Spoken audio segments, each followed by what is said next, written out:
मेरे प्यारे दोस्त, आज मैं श्रीमद् भागवत गीता यथार्थ गीता स्टार्ट करने जा रहा हूँ और बड़े श्रद्धा और विश्वास के साथ स्टार्ट कर रहा हूँ। एक एक पंक्ति पढ़ूँगा और समझाऊँगा और आप लोग समझिएगा, ठीक है ना। अगर आप डिप्रेशन में हैं, तनाव में हैं, आप इस स्थिति में फंस गए हैं कि आप कुछ समझ नहीं पा रहे हैं, सोच नहीं पा रहे हैं, क्या करूँ क्या ना करूँ। नींद आती नहीं, नींद आ गई तो नींद जाती नहीं। कुछ अच्छा नहीं हो रहा है, ओवर थिंकिंग है, डिप्रेशन है, डर है, तनाव है, घबराहट है, अंदर से डरे हुए हैं, भूत प्रेत की चिंताएं लगी रहती हैं। भविष्य में क्या होगा और भूत में जो हुआ वो बार बार आपको टिकड़ कर रही हैं। तो भाई साहब, ये रामबाण है। महादेव महा महाभारत की एक बहुत अद्भुत ये रचना है और कृष्ण भगवान का तो अद्वितीय रूप है, ठीक है ना। तो ये श्री स्वामी अर्गणानंद महाराज जी का ये यथार्थ गीता है और मैं उन्हें सत्तर सतनाम करता हूँ कि उन्होंने मुझे ये अरबों खरबों की दौलत दी है भाई साहब। मानव धर्म शास्त्र है यथार्थ गीता। यथार्थ का मतलब ही होता है आधुनिक रूप से जो जीवन में चल रहा है उसको समझाना, समझ रहे हैं ना। लेखक के प्रति है यथार्थ गीता। यथार्थ गीता के लेखक एक संत हैं जो शैक्षिक उपाधियों से समृद्ध न होने पर भी सद्गुरु कृपा के फलस्वरूप ईश्वरीय आदेशों से संचलित हैं। लेखक को आप साधना भजन में व्यवधान मानते रहें, किंतु गीता के इस भाष्य में निर्देशन के निर्मित बना है। भगवान ने आपको अद्भुत अनुभव में बताया कि आपकी सारी वृत्तियां शांत हो जाएंगी, लेकिन छोटी से छोटी एक वृत्ति शेष है, गीता लिखना। पहले तो स्वामी जी ने इस वृत्ति को भजन से काटने का प्रयास किया, किंतु भगवान ने आदेश का मूर्त स्वरूप है यथार्थ गीता। भाष्य में जहाँ भी त्रुटि होती है भगवान सुधार देते हैं। स्वामी जी की स्वांता सुखाय यह कृति सर्वत्र सुखाय बने हैं। इसी कामना के साथ प्रकाशक की ओर से, ये प्रकाशक की ओर से है। श्रीमद् भागवत गीता यथार्थ गीता मानव धर्मशास्त्र, ये यहाँ से स्टार्ट होती है। और सबसे पहले मैं बताऊंगा कि इस यथार्थ गीता पढ़ा कैसे जाए। आपको बहुत बार पढ़े हो, लेकिन पढ़ना नहीं है, इसको समझना है, उसको उतारना है अंदर। ये वो रथ श्री कृष्ण महाराज और ये अर्जुन 3 घोड़ों वाला, ये उन का एक वो है कि श्री कृष्ण जिस स्तर की बात करते हैं, क्रमशः ध्यान से सुनिएगा। सबसे पहली बात तो इधर उधर भागिएगा नहीं। अगर टाइम हो तो ठीक है, नहीं टाइम हो तो बिल्कुल मत जाइएगा, क्योंकि मैं बिल्कुल आराम से एक एक श्लोक हो सकता है कि एक एक दिन चले, 2 3 दिन समझाऊं, ठीक है ना। तो श्री कृष्ण जिस स्तर की बात करते हैं, क्रमशः चलकर उसी स्तर पर खड़े होने वाला कोई महापुरुष की अक्षरता बता सकेगा कि श्री कृष्ण ने जिस समय गीता का उपदेश दिया उस समय उनके मनोगत भाव क्या थे। कहने का मतलब ये है कि इस गीता को समझने के लिए आपको उस श्री कृष्ण के समान खड़े होना पड़ेगा जिस रूप में उन्होंने बताया है, इस गीता का श्राव किया है। मनोगत समस्त भाव कहने से नहीं आते, कुछ तो कहने से आ जाते हैं, कुछ भाव भंगिता से व्यक्त होते हैं और शेष पर्याप्त क्रियात्मक है, मतलब कि समझदारी, जिन्हें कोई पथिक चल कर ही जान सकता है। जिस स्तर पर श्री कृष्ण थे, क्रमशः चलकर ही उसी अवस्था को प्राप्त महापुरुष ही जानता है कि गीता क्या कहती है। कहने का मतलब वही है कि आप श्री कृष्ण के रूप में, उनकी स्थिति के रूप में जाकर गीता को समझेंगे, तब समझ में आएगा वास्तविक ज्ञान क्या है। वह गीता की पंक्तियां ही नहीं दोहराता, बल्कि उनके भाव को भी दर्शा देता है, क्योंकि जो दृश्य श्री कृष्ण के सामने था वही दृश्य उस वर्तमान महापुरुष के समझ भी था। इसलिए वह देखता है दिखा देगा, आप में जागृत भी कर देगा, उस पथ पर चला भी देगा। कहने का मतलब है कि स्वामी अर्गानंद महाराज दुनिया के एक अन्य प्रेरणा स्रोत रूपों में से एक हैं, जिन्होंने इस यथार्थ गीता की रचना की। ये अरबों खरबों में ये बुक है भाई। पूज्य श्री महाहंस जी महाराज भी उसी स्तर के महापुरुष थे। उनकी वाणी यथा प्रेरणा से मुझे गीता का जो अर्थ मिला उसी का संकलन अर्थात गीता। कहने का मतलब है कि स्वामी अज्ञानंद के महाराज श्री परमहंस जी महाराज, उन्होंने जो उनकी वाणी से निकला उसी को अज्ञानंद महाराज जी ने एक बुक की रचना की। तो ये बुक देखिए ढेर सारी भाषाओं में है। अगर आप ये बुक मंगा लेते हैं तो बहुत बढ़िया है। हिंदी, मराठी, गुजराती देख ही रहे हैं, विदेशी भाषाओं में भी है। सबसे बड़ी बात है कि ये बुक बिल्कुल निःशुल्क है। आगे आते हैं, ये देखो थोड़ा सा उनका आश्रम है चित्रकूट में, अनुसुईया का गुरु वंदना। तो गुरु वंदना तो ठीक है, मैं वैसे तो बहुत ज़्यादा इस पर क्या कहते हैं होना, लेकिन तब भी ठीक है। आप गुरु वंदना पढ़ना चाहते हो तो पढ़ सकते हैं।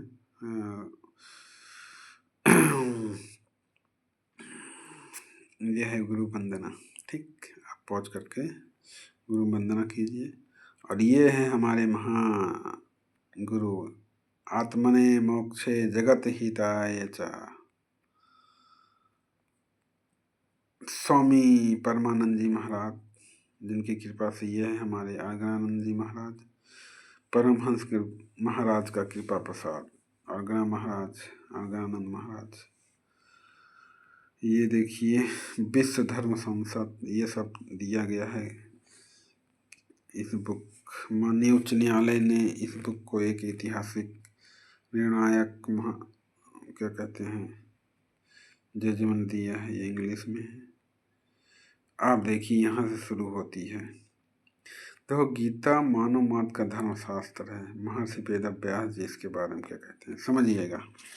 चलिए, तो श्री कृष्णकालीन महर्षि वेदव्यास से पूर्व कोई भी शास्त्र पुस्तक के रूप में उपलब्ध नहीं था। श्रुत ज्ञान की इस परंपरा को तोड़ते हुए उन्होंने 4 वेद, ब्रह्म सूत्र, महाभारत, भागवत और गीता जैसे ग्रंथों में पूर्व संचित भौतिक एवं आध्यात्मिक ज्ञान राशि को संकलित कर अंत में स्वयं ही निर्णय दिया कि गीता सुनीता कर्तव्या किम मान्य शास्त्र विस्तई या स्वयं पद्म भस मुख पदान द्विसुता। गीता भली प्रकार मनन करके हृदय में धारण करने योग्य है। समझिएगा, जो पद्मनाभ भगवान के श्रीमुख से निश्चित वाणी है, फिर वह अन्य शास्त्रों के ग्रहण की क्या आवश्यकता। मानव सृष्टि के आदि में भगवान श्री कृष्ण के मुख से निःसुत अविनाशी योग अर्थात श्रीमद् भागवत, जिसकी विस्तृत व्याख्या वेद और उपनिषद हैं, भी स्मृति आ जाने पर उसी आदि शास्त्र को भगवान श्री कृष्ण ने अर्जुन के प्रति पुनः प्रकाशित किया, जिसकी यथावत व्याख्या यथार्थ गीता कहलाई। गीता का सारांश इस श्लोक से प्रकट होता है, अर्थात एकम शास्त्रम देवकी पुत्रम गीतम एको देवको देवकी पुत्र वयम एको मात्र तस्य नमामि कर्मा वोप्यकेन तस्य देवस्य सेवक। अर्थात एक ही शास्त्र है जो देवकी पुत्र भगवान श्री कृष्ण ने श्रीमुख से गायन किया, वो है गीता। एक ही प्राप्त करने योग्य देव हैं। उस गायन में जो सत्य बताया आत्मा है, सिवाय आत्मा के कुछ भी नहीं। अब यहाँ से गीता का थोड़ा रहस्य कहने का मतलब है कि जो भी है आत्मा है, आत्मा के अलावा कुछ भी नहीं, और आत्मा हमारे हृदय में निवास करती है। महायोगेश्वर ने, महायोगेश्वर किसको कहा गया? श्री कृष्ण को कहा गया। महायोगेश्वर ने क्या जपने के लिए कहा? ओम। अर्जुन ओम, देखो ओम का महादेव का भी बहुत वो है, समझ रहे ना। और जो ओम है अक्षय परमात्मा का नाम है, समझिएगा। ओम किसका नाम है? अक्षय परमात्मा। उनका जाप करके ध्यान मेरा धर, मतलब क्या करना? ओम का जाप करना है, ध्यान किसका धरना है? श्री कृष्ण का धरना है, समझिएगा। एक ही कर्म है गीता में वर्णित परम देव एक आत्मा की सेवा, मतलब कि परमात्मा की सेवा, ये हमारा गीता में वर्णित है। और कहते हैं धर्म क्या है? दुनिया भर का जो गांव में फैलाए हुए हैं धर्म क्या है, देखो गीता खुद बता रही है, एक ही कर्म है। गीता में वर्णित परम देव एक परमात्मा की सेवा, उन्हें श्रद्धा से अपने हृदय में धारण करें। वस्तुतः आरंभ से ही गीता आपका शास्त्र रहा है। भगवान श्री कृष्ण ने हजारों वर्ष पश्चात परवर्ती जिस महापुरुष ने एक ईश्वर को सत्य बताया है, गीता के ही संदेश वाहक हैं। मतलब क्या है, जो एक ईश्वर को सत्य बताया है वो गीता की ही याद है। जैसे हिंदू में तो एक ईश्वर की कोई कल्पना नहीं है, तो ये देखो हिंदू को कितना विरोधी, हिंदू मतलब हिंदू जो धर्म है उसमें कितना इससे डिफरेंट है कि मतलब कि एक ईश्वर है, और मुस्लिम में केवल एक ईश्वर की बात की जा सकती है। समझ रहे हैं, गीता संदेश हुआ ईश्वर से ही अलौकिक और पारलौकिक सुखों की कामना, ईश्वर से डरना, अन्य किसी ईश्वर का न मानना, यहाँ तक तो महापुरुषों ने बताया कि किंतु ईश्वरीय साधना ईश्वर तक की दूरी कतई करना है, यह केवल गीता में ही संगोपांग क्रमबद्ध सुरक्षित है। गीता से सुख शांति मिलती ही है, यह अक्षय अनामन पद भी देती है। देखिए श्रीमद् भगवद गीता का टीका यथार्थ गीता। कहने का मतलब यह है कि जो हमारा गीता कहती है उसमें केवल आत्मा का वर्णन किया गया है, और सब चीज़ें जो हम पूजा पाठ करते हैं इसको भी भगवत गीता तोड़ती है। जो भी हम देवताओं को मानते हैं वो भी भगवत गीता हटाती है। और वास्तव में महादेव भी तो ये भी यही कहते हैं कि न पापम न पुण्यम न सुखम न दुखम न भोक्तम, मतलब कि न पुण्य है न पाप है, मैं तो शून्य हूँ।